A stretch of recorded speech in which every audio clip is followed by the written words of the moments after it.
bem-vindo ao canal Coisa da Bola. Sempre agradecendo aqueles que estão seguindo o canal, aqueles que estão nos prestigiando, aqueles que estão dando a sua sugestão. Agradecer àqueles que já estão inscritos no canal e pedir também para se inscrevam, porque a finalidade do canal Coisa da Bola é que eu possa compartilhar com meus amigos de futebol a minha passagem como jogador. E nada melhor que compartilhar com aquelas pessoas que, direto ou indiretamente, me ajudaram para que eu conseguisse realizar o sonho de um menino, né? Que iniciou no futebol de várzea. Assistindo ontem ao jogo do Campeonato Brasileiro, o Grêmio Fluminense, me veio na lembrança, olhando ontem o Maracanã, moderno, né? Totalmente reformulado do Maracanã que eu encontrei, Maracanã que eu tive um prazer e uma ansiedade muito grande de ter pisado lá pela primeira vez. Todo sonho de um menino é ser um jogador de futebol, maioria, e também jogar nos principais templos do futebol mundial. E o Maracanã, sem sombra de dúvida, é um templo do futebol mundial. E assistindo o jogo do Grêmio ontem com o Fluminense, 2-2, eu resolvi compartilhar com vocês a primeira vez que eu pisei no Maracanã. Confesso para vocês que foi uma ansiedade muito grande, desde o momento que o Grêmio saiu de Porto Alegre, numa sexta-feira à tarde, o jogo seria realizado sábado à tarde, às 17 horas.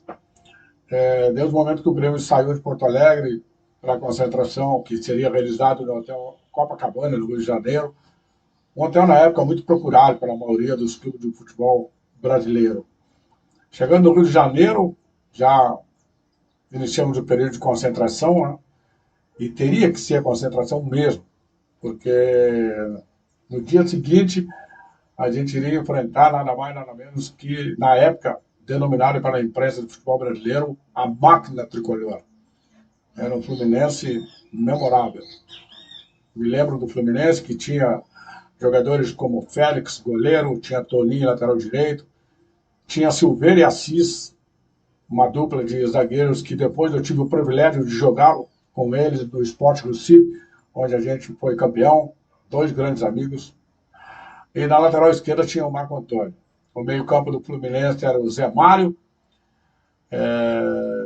Carlos Alberto Pintinho também fazia parte, Mamprini, Rubens Galax, Riveleiro, Paulo César Caju. O ataque Fluminense tinha o Gil, tinha o Cafuriga, tinha o Doval, e tinha o Mário Sérgio. O treinador do Fluminense era o Didi, o famoso Didi Folha Seca, outra lenda do futebol mundial. E eu lembro que na concentração, fiquei no meu quarto junto com o Zequinha, que era a ponta direita, acostumado com grandes jogos, né, que nem que a gente ia viver, que eu iria viver no outro dia. E o Zequinha, com toda a sua experiência, jogador seguidamente em lista de pré-convocação para a seleção brasileira, um dos principais jogadores do futebol brasileiro na época também. Zequinha sentiu a minha ansiedade, e o Zequinha, na época, tinha me dado um apelido de filho do Zabaleta. Zabaleta, para quem não sabe, era o presidente do Brasil da época, que, uma semana e pouco, fez o processo de minha venda do Brasil para o Grêmio. Então, demorou um pouquinho, e o pessoal falava, Zabaleta vem de Cacau, Zabaleta vem de Cacau, e o Zequinha me apelidou na época de filho do Zabaleta. E eu lembro que o Zequinha perguntou para mim: e aí, filho do Zabaleta, tá tranquilo para amanhã? Eu respondi: um pouco tranquilo, mas te confesso um pouco ansioso, porque vai ser a primeira vez que eu vou pisar num grande estádio. E lembro que ele, para me tranquilizar, falou: não, fica tranquilo, tudo vai dar certo, você vai cumprir a risca aquilo que o cabeça, que era o senhor Andrade, determinou para você, nós vamos fazer um grande jogo e vamos levar para Porto Alegre um grande resultado. Aí, passando essas palavras do Zequinha, que me deu um pouco de tranquilidade, a minha memória me levava para onde eu tinha saído e o que estava prestes a acontecer comigo naquele sábado. Poxa vida, um garoto da Várzea, de Pelotas, acostumado Jogar no campo de Fiação e Tecido, campo do Nacional, campo do Osório, campo do Sudeste, campo de Botanágua, campo de São Geraldo, do Liberal, da Fragata, do Veterano de Terras Altas, os campos de Capão do Leão, Povo Novo, aquilo ali, tudo veio na minha cabeça. Mas o jogo estava ali na minha frente e era o primeiro grande desafio que eu ia ter na minha vida como jogador profissional e principalmente desafio de marcar uma das lendas do futebol mundial. Eu tinha a simples missão, né, de marcar esse cara aqui, Roberto Ribelino, que para mim foi um dos grandes gênios do futebol brasileiro e do futebol mundial. E começando a compartilhar a minha experiência, já que o canal Coisas da Bola, a gente criou um quadro dos melhores que eu marquei. A partir de agora, vocês vão ter seguidamente a história que, na minha opinião, daquele jogador mais difícil que eu marquei como centro médio, hoje volante. E sem sombra de dúvida, começar por esse cara aqui vale a pena. Eu lembro que no dia do jogo, na palestra, Enio Andrade começou a definir o posicionamento tático que a gente ia adotar para parar o Fluminense. Importante a gente ter um grande resultado. Aí o Enio Andrade começou dentro do Picasso, Wilson Cavalo, Anchieta, Pedro Fuscão, Tabajara, Iura, Neca, Zequinha, Tarcísio, Loivo, né, a desenhar o time, desenhar as funções de cada um dentro do jogo.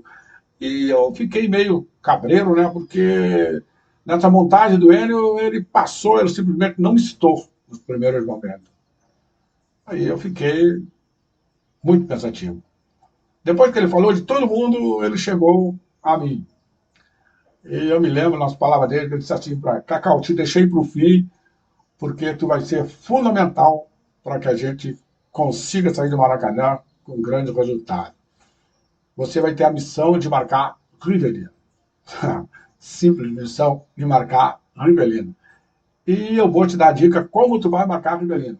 Se tu conseguir fazer a marcação, já é meio caminho andado, porque o Fluminense girava todo em prol do Ribelino. A bola chegava no Ribelino, ele com a sua habilidade da sua perna esquerda, metia a bola onde queria.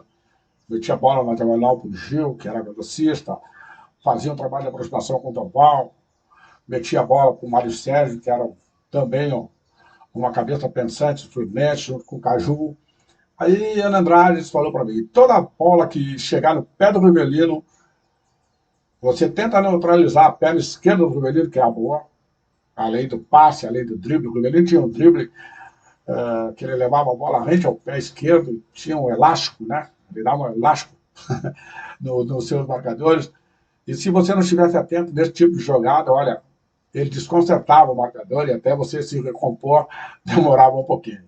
Aí o Enio Andrade me deu uma dica. Toda bola que passar no pé e cair no pé esquerdo do Ribelino, você força o drible do Ribelino para dentro. Ou seja, tenta fazer ele usar o seu pé direito, que era bom, mas não era tão bom como o pé esquerdo.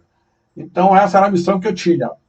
E acho que realizei dentro, tudo foi planejado, porque eu me lembro naquela oportunidade que pela imprensa do Rio Grande do Sul eu fui considerado um dos melhores jogadores em campo. Na época se ganhava de prêmio o motorrádio, né?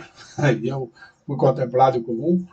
E eu acho que eu fiz o trabalho bem feito, a gente empatou o jogo de 0-0, tivemos uma chance para ganhar o jogo numa jogada do Iura, que ele driblou o Félix, mas rolou a bola para dentro do campo, e a bola não teve a força suficiente, e o Silveira conseguiu evitar que a bola entrasse no gol do Fluminense. O placar foi 0-0, dentro daquilo que imaginava de um jogo muito difícil.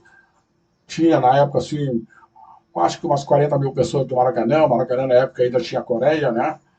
Então, o público era muito participante, o pessoal da Coreia estava praticamente próximo da gente ali dentro do gramado. Então, foi uma experiência muito boa, uma experiência de marcar, na minha chegada no Maracanã, um dos grandes gênios do futebol mundial. E não parou por aí. Há uns anos depois, já não jogando mais futebol, e o Ribelino também, a gente acabou se encontrando num jogo de seleção de marcha que foi realizado em São Leopoldo, no Campo do Aimoré. O Rivelino pela Seleção Brasileira de Março, na época comandada pelo Luciano do Vale, e eu como convocado para a Seleção Gaúcha do Rio Grande do Sul.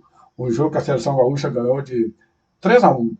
Eu me lembro que na época, dois times entraram em campo, e eu fui abraçar o Rivelino, ele veio me abraçar, e eu me lembro que ele falou, tudo de novo, Cacau? Eu falei, não, mas agora é mais tranquilo, é um jogo de exibição, de apresentação, não com aquela incumbência, com aquela tarefa desgastante daquele jogo do Maracanã, onde ali me custou 3 quilos, né?